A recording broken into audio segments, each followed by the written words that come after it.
ఈ వారం విడుదలైనటువంటి సినిమాల్లో బాక్సాఫీస్ దగ్గర బాగా సందడి చేస్తున్నటువంటి సినిమాలు 2 ప్రధానంగా కనిపిస్తున్నాయి. అది 'బైకర్', 'రాకాస'. 'రాకాస', 'బైకర్' 2 కూడా డిఫరెంట్ జానర్స్‌లో వచ్చినటువంటి సినిమాలివి. ఆ డిఫరెంట్ జానర్స్‌లో కూడా చాలా ఇంట్రెస్టింగ్‌గాను, అట్రాక్టివ్‌గాను, చాలా ఆకట్టుకునే సినిమాలాగాను ఆ 2 కనిపిస్తాయి. ఆ 2 సినిమాలకు సంబంధించి కూడా ఆడియన్స్ కూడా మాక్సిమం ఓట్లేస్తున్నటువంటి పరిస్థితి కూడా కనిపిస్తోంది. మరి 2 సినిమాల మధ్య ఏది బావుంది? ఏది ఎక్కువ బావుంది? లేదా ఏ సినిమా ఎక్కువ కలెక్షన్స్ రాబట్టే అవకాశం ఉంది? లేకపోతే ఎక్కువ మందిని అట్రాక్ట్ చేసేటువంటి సినిమా అవకాశం ఉందని చెప్పేసి మాత్రం చూస్తే గనక 'రాకాస వర్సెస్ బైకర్' మూవీ ఎలా ఉందనేది ఇప్పుడు చూద్దాం. కొడుకు పిరుకోడని వదిలేసిన తండ్రి నొక్కని చూపించు. 'రాకాస' అనేది కంప్లీట్‌గా ఒక డిఫరెంట్ జానర్ ఇది. అంటే ఒక హారర్ కావచ్చు, హారర్ కాదు, కేవలం ప్రధానంగా కామెడీ సినిమాగా కనిపిస్తుంది. అట్ ద సేమ్ టైమ్ ఒక ఒక డిఫరెంట్ జానర్ లాగా కనిపిస్తా ఉంటది. ఎందుకంటే బ్రహ్మరాక్షసుడితో మొదలైనటువంటి కథగా మొదలైనటువంటి సినిమా ఇది. అక్కడి నుంచి బ్రహ్మరాక్షసుడు తేలిపోయినటువంటి విధానం, లేకపోతే సెంటిమెంట్‌తో ఆ పాత్ర ఎండ్ అయిపోయినటువంటి విధానం కూడా చాలా చాలా బావుంది. నిజానికి ఈ తరహా కథల్లో కొంచెం సీరియస్‌నెస్ ఉంటది. లేకపోతే బాగా భయపెట్టేటువంటి హారర్ ఎలిమెంట్స్ చాలా ఎక్కువగా కనిపిస్తా ఉంటాయి. కానీ అవి 2 మిస్ అయిపోయి కేవలం ఒక డిఫరెంట్ జానర్ లాగా డిఫరెంట్ యాంగిల్‌లో ప్రొజెక్ట్ చేసినటువంటి విధానం మాత్రం చాలా బావుంది ఈ సినిమా సంబంధించి చూస్తే గనక. అంటే 'రాకాస' అనే టైటిల్‌కి భిన్నంగా ఎంటర్‌టైన్‌మెంట్ ఎక్కువగా ప్రధానంగా ఎంటర్‌టైన్‌మెంట్‌తో మాత్రమే ఫోకస్ చేసినటువంటి సినిమా కనిపిస్తుంది. హారర్ ఎలిమెంట్స్ మాత్రం పూర్తిగా పక్కకు పెట్టేసి హారర్ ప్లేస్‌లో ఒక సెంటిమెంట్ ఏమో తీసుకొచ్చేసి ఒక చిన్న పాప, బ్రహ్మరాక్షసుడు, చిన్న పాప మధ్య వచ్చేటువంటి సన్నివేశాలు చాలా బావుండేలాగా రూపొందించారు. సో, దానికి సంగీత్ శోభన్ హీరోగా నటించాడు. అలాగే నయన సారిక హీరోయిన్. ఆ తర్వాత గెటప్ సీన్ కావచ్చు, లేకపోతే వెన్నెల కిషోర్ కావచ్చు, వీళ్ళ కీలక పాత్రలో నడిచినటువంటి సినిమా కావచ్చు కనిపిస్తుంది.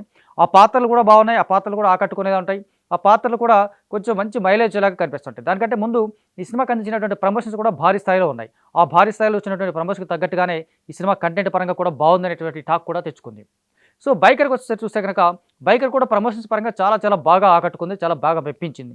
అంటే శర్వానంద్ తన కెరీర్‌లో ఇప్పటిదాకా చేయనటువంటి కథలా కనిపిస్తుంది. అంటే ఒక రకంగా చెప్తే గనక ఇండియన్ స్క్రీన్ మీదనే ఇలాంటి కథ, అంటే బైక్ రేసర్‌కి సంబంధించినటువంటి కథ ఇండియన్ స్క్రీన్ మీద ఇప్పటిదాకా కనిపించలేదు మనకు.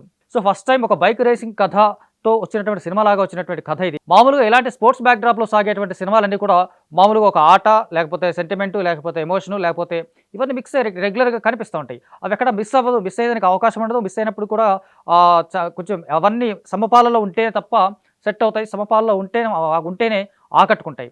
అది 'బైకర్' సినిమాకి ఇవన్నీ కూడా కరెక్ట్‌గా సెట్ అయినట్టుగా కనిపిస్తుంది. ముఖ్యంగా రాజశేఖర్ పాత్ర, శర్వానంద్ పాత్ర వీళ్ళిద్దరి మధ్య వచ్చినటువంటి పాత్ర సన్నివేశాలు కావచ్చు, వాళ్ళిద్దరి మధ్య వచ్చినటువంటి ఎమోషన్స్ కావచ్చు, ఎమోషన్స్ కూడా భారీ స్థాయిలో లేకుండా కేవలం చాలా మెచ్యూర్డ్ ఎమోషన్స్ కావచ్చు, లేకపోతే మెచ్యూర్డ్‌గా క్యారెక్టరైజేషన్ కావచ్చు, ఆ పాత్ర రూపొందించినటువంటి విధానం కావచ్చు, రాజశేఖర్‌కి ఇచ్చినటువంటి క్యారెక్టరైజేషన్ కూడా చాలా చాలా బావుంటుంది. అంటే ఒక బైక్ కోచ్‌గా ఆయన కనిపించినటువంటి పాత్ర, అంటే కేవలం బైక్ కోచ్‌గా కనిపిస్తూనే తండ్రి, కొడుకుల మధ్య వచ్చినటువంటి కథగా వచ్చినటువంటి సినిమా ఇది. అయినప్పుడు కూడా అతను కేవలం కోచ్‌గానే కనిపిస్తూ తండ్రి, కొడుకుననే మాట పక్కకు పెట్టేసి కేవలం కోచ్‌గా మాత్రమే ఎలివేట్ చేసినటువంటి విధానం కావచ్చు, కోచ్‌గా మాత్రమే కనపడేలాగా ఆ పాత్ర తీర్చిదిద్దినటువంటి విధానం కూడా చాలా చాలా బావుంటుంది. అలాగే శర్వానంద్ బైకర్‌గా అతను నిజానికి అతని మేకోవర్ కావచ్చు, అతని ఫిజిక్ కావచ్చు, ఇవన్నీ చాలా అద్భుతంగా మెయింటైన్ చేశాడు. అంటే బాగా మారాడు నిజానికి. ఆ పాత్ర కోసం చాలా చాలా మారాడు. భారీ స్థాయిలో తను అలా కనపడేలాగా, ఇతను కూడా నిజంగా ఒరిజినల్ బైకరేనా అనిపించేలాగా శర్వానంద్ కూడా కనిపించేటటువంటి విధానం కూడా చాలా చాలా బాగుంది. అలాగే మాళవిక నాయర్ హీరోయిన్‌గా నటించింది. ఆమె పాత్ర కూడా చాలా బలంగా రాసుకున్నారు. అంటే ఒక రకంగా 'జెర్సీ' సినిమాకి దగ్గరగా ఉన్నట్టు అనిపించినప్పుడు కూడా మళ్ళా క్లైమాక్స్‌లో అద్భుతంగా వాళ్ళిద్దరి మధ్య సెట్ అయినటువంటి క్యారెక్టరేషన్ కూడా చాలా బాగుంటుంది. సో, బైక్ రేసింగ్ నేపథ్యంలో వచ్చినటువంటి కథ ఇది. ఈ కథకు సంబంధించి ఇండియన్ స్క్రీన్ మీద ఎలాంటి కథలు లేవు కాబట్టి ఆ బైక్ రేసింగ్ ఎలా ఉంటుంది? ఎలా సాగుతుంది? ఆ బైక్ రేసింగ్ పట్ల ఎలాంటి కమాండ్ ఎలా ఉంటుంది? లేకపోతే ఆ బైక్ రేసింగ్‌లో ఎలా సాగుతది కథనం? లేకపోతే ఆ రేసింగ్‌లో వచ్చినటువంటి సౌండ్స్ ఎలా ఉంటాయి? ఇవన్నీ కూడా చాలా చాలా బాగా స్టడీ చేసినట్టుగా కనిపిస్తాడు దర్శకుడు అభిలాష్ రెడ్డి. నిజానికి అతను డిజైన్ చేసినటువంటి విధానం కావచ్చు, క్యారెక్టర్స్ కావచ్చు, లేకపోతే అతని పోర్ట్రే చేసినటువంటి క్యారెక్టరైజేషన్ కావచ్చు, లేకపోతే అతను రాసుకున్నటువంటి కథనం కూడా కావచ్చు, చాలా చాలా బావుంటాయి. నిజానికి ఒక బైకర్ లాంటి కథ కనెక్ట్ అవ్వడం అంటే మాత్రం చాలా చాలా ఒక టఫెస్ట్ టాస్క్ ఇది. నిజానికి మనకి ఇండియన్ స్క్రీన్ మీద ఇలాంటి ఇండియన్స్‌కి పెద్దగా పరిచయం లేని బైక్ రేసింగ్ పాత్ర దానికి మనం కనెక్ట్ అయ్యేలాగా రాసుకున్నటువంటి విధానం కూడా చాలా బాగుంటుంది. దానికి నేపథ్యం కూడా తమిళనాడు రాష్ట్రానికి సంబంధించినటువంటి కనెక్షన్ ఉండటం అనేది కూడా చాలా చాలా బాగా బ్లెండ్ చేసినటువంటి విధంగా కనిపిస్తుంది.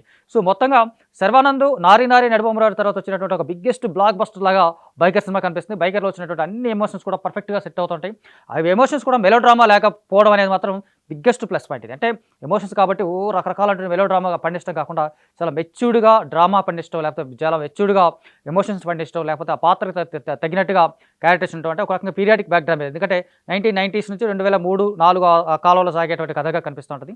సో, ఆ కథకి తగ్గట్టుగా నేపథ్యం కావచ్చు, ఆ కథకు తగ్గటువంటి ఆర్ట్ వర్క్ కావచ్చు, ఇవన్నీ కూడా చాలా చాలా బాగుండేలాగా రూపొందించేటటువంటి విధానం కూడా చాలా బాగా ఉంటుంది.